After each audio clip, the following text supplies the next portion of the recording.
Today we will recall the aircraft that first dared to challenge the inimitable Zero, the U.S. Navy carrier-based fighter F-4 Wildcat. In 1936, the American Navy faced the need for an urgent renewal of its aviation equipment.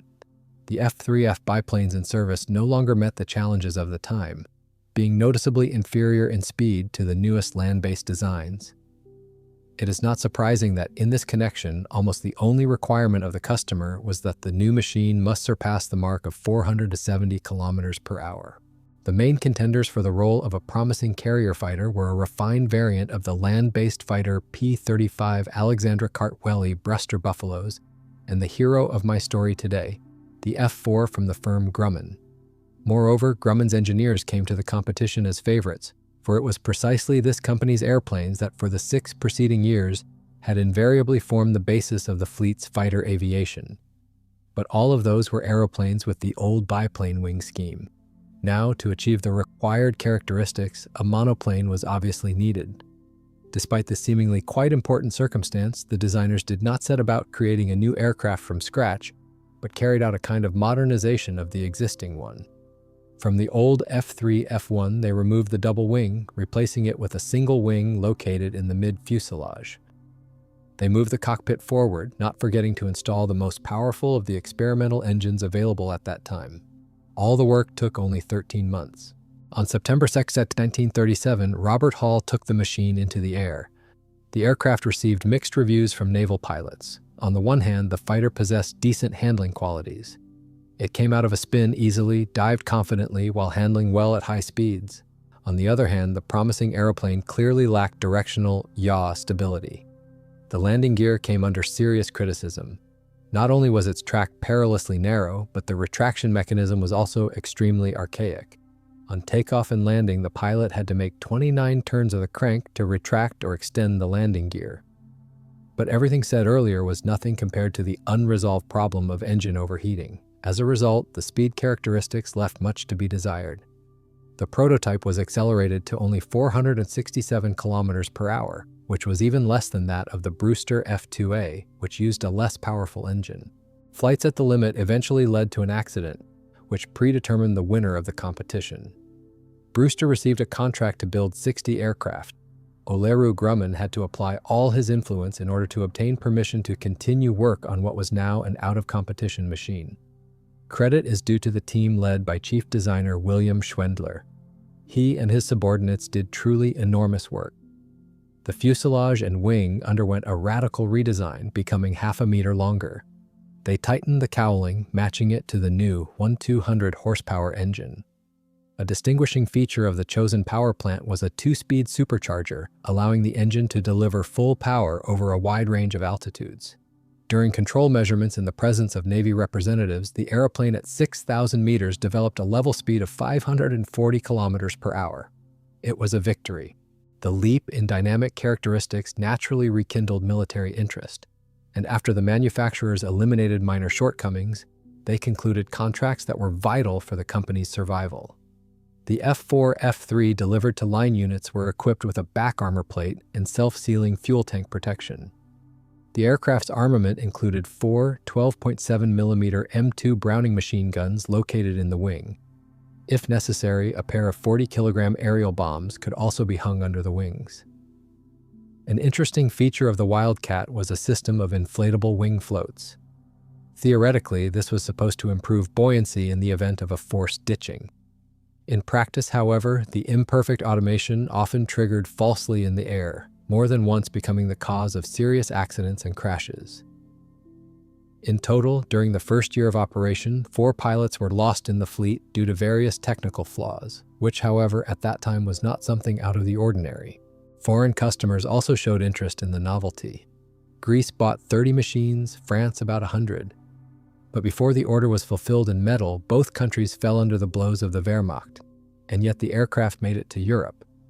At the end of 1940, all the fighters produced were successfully acquired by Great Britain. The speed characteristics of the export modifications, F4, F3A, or Martlet 1, as the aircraft came to be called in Britain, which had a weaker engine, did not impress the pilots of the foggy Albion. Therefore, it was decided to use the delivered machines mainly to provide the air defense of the home fleet base. It was in this role that the aircraft opened its account of aerial victories. On December 25, 1940, a pair of duty fighters caught up with and shot down over Scapa Flow a lone German reconnaissance U-88. The Martlets also fought in Africa. For example, on December 28, Lieutenant Griffin of the 805th Squadron single-handedly engaged 4 Italian S-79 bombers. The brave pilot managed to set one opponent on fire and force the rest to drop their deadly cargo prematurely. Lieutenant Griffin was shot down by an enemy rear gunner in this battle. The fighter, together with the pilot, plunged into the sea. The active use of the Martlet from the decks of British aircraft carriers was seriously hindered by the absence of a wing-folding mechanism, which served as the impetus for further refinement of the machine back home. At the beginning of 1942, the factory shops began to turn out the F4F modification. The airplane received hundreds of kilograms of armor, an original manual wing-folding mechanism, and an additional pair of machine guns. The last innovation caused the greatest disputes. The fact is that the reinforced armament had to be placed in the wing at the expense of the ammunition load. From now on, instead of the usual 450 rounds per barrel, only half remained at the pilot's disposal. On top of everything else, the weight of the updated aircraft increased by 3 centners, which had an extremely negative effect on its liveliness. The 4s were never popular with the troops, but the pilots, of course, had no choice. Among other things, a dozen brand new Grumman fighters were left to burn out on the stands of the bombed-out airfields of Pearl Harbor. Nevertheless, soon the Wildcats with blue stars entered the fight. Half a squadron of these aircraft was based at the only airfield on Wake Island. Despite a strong disparity of forces, this tiny formation managed to seriously rattle the nerves of the Japanese command and even disrupt the landing plan for December 11th. That day, Captain Elrott, during a strike on the enemy's landing squadron, managed to hit with one of his bombs the deck of the destroyer Kesaragi, which was filled with oxygen torpedoes. After a deafening explosion, the enemy ship quickly sank. Over 2 weeks of fighting, the 5 Wildcats in total shot down 8 Japanese bombers and managed to damage about 20 more. And yet, on December 22nd, the atoll fell. The next operation involving the Wildcat was the February raid of the carrier Lexington in the Rabaul area. Approaching the island, the American carrier group was attacked by 17 G4M1 torpedo bombers. In a short engagement, the carrier fighters, scrambled on alert, claimed 11 aerial victories. The hero of the day was Edward O'Hara, who in a single sortie destroyed 4 Japanese twin-engined aircraft. But what interests all of you, of course, is not this, but how exactly the Wildcat showed itself against such a formidable opponent as the Japanese carrier-based fighter A6M3R0. If you look at American statistics, you might get the impression that the enemy's aircraft fell from the sky in batches. The victory ratio is indeed impressive, 5-1 in favor of the Democrats. However, these figures say nothing. They only summarize the Wildcats' total victories over all types of enemy aircraft. If we touch on the purely fighter-to-fighter confrontation, then the statistics are quite different. Thus, during the carrier battle in the Coral Sea, at the cost of losing 6 of their own fighters, the Americans managed to shoot down 3 enemy fighters. At Midway, for 7 of their own losses, 11 Zeros destroyed. The Battle of the Santa Cruz Islands, 21-13, again in favor of the opponent. As can be seen, it was in fact very difficult for the Wildcat pilots. Essentially, one of the few advantages of the aircraft entrusted to them was its acceleration characteristics in a dive. The heavier F4 naturally converted altitude into speed more effectively. In addition, the American pilot did not need to worry about exceeding a limiting speed, since no such limitation for Grumman's carrier fighter simply existed. The Wildcat's armor confidently stopped the bullets of the Japanese rifle-caliber machine guns. The machine was designed with a simply colossal margin of strength, allowing figures to be performed with overloads of up to 8.5 units. However, as for maneuvering characteristics, rate of climb, maximum speed, and service ceiling, here the advantage shifted strongly toward the Japanese opponent. So how then did U.S. aviators manage to turn the course of the air war over the Pacific? I think the answer should be sought in the use of more progressive tactics, the total radioization of American winged machines, and of course the wide use of powerful shipborne radars. But all this would have been useless had the country of the striped flag not had a sufficient number of brave and skillful pilots. In 1943, from the decks of the heavy aircraft carriers, the Wildcat began to be rapidly displaced by the Hellcat and the Corsair, but the pensioners had no thought of retirement.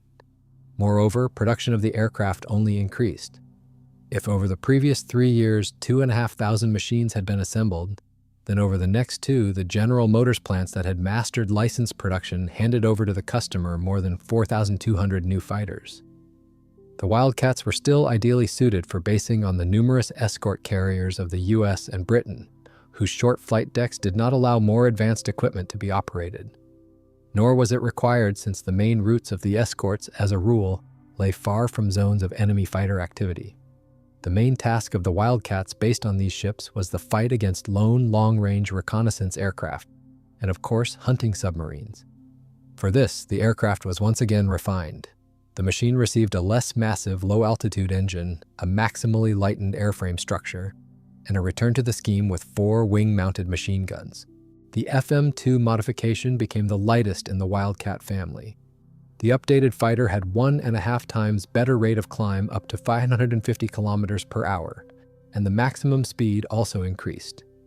The FM2 could carry on external stores, a pair of additional fuel tanks, a ton of aerial bombs, or 6 unguided rockets. Operating from escort carriers in the Atlantic and the Pacific, these aircraft destroyed 18 enemy submarines during the war. The last large engagement where the fighter was used on a massive scale was the Philippine landing operation. About 200 Wildcats participated in it, operating from 15 escort carriers. The luckiest pilot of the battle was Lieutenant Funk. In the combat sortie on October 24th, he began with the destruction of 2 Mitsubishi Ki-21 bombers. Then he saved his squadron mate, pulling an enemy fighter off his tail. Having finished with the Zero, Funk managed to deal with another pair of Ki-21s, and finally, already late in the evening, the American pilot recorded his 6th airplane shot down that day, a twin-engine Nakajima J1N1. Interestingly, these victories remained the pilot's only ones for the entire Second World War. On the basis of the Wildcat, quite a few interesting projects were developed. There was a long-range escort fighter towed on a cable behind a bomber, and the F4F3's modification with floats instead of the standard wheeled landing gear. The most interesting machine to me personally was the long-range reconnaissance F4F7. The aircraft was stripped of all armor and armament, and still its flight weight approached the mark of 5 tons. And all because practically all free space inside the fuselage was given over to fuel tanks. The reconnaissance aircraft could stay in the air for a full 25 hours, covering up to 6,000 kilometers without refueling. However, spending such a time without rest in a cramped cockpit was beyond the strength of any pilot. The belated realization of this led to the folding up of production of a uniquely interesting machine in its own way. At no stage of its unexpectedly long career was the Wildcat an unsurpassed or outstanding aircraft. Having inherited from its predecessor a mass of archaic solutions, this airplane from the very moment of its appearance lacked a large modernization reserve. And nevertheless, the F4 Wildcat, like a simple soldier of the war, served its homeland faithfully and truly in a difficult time for it. Thanks for watching, peace to everyone, and we will hear each other again very soon.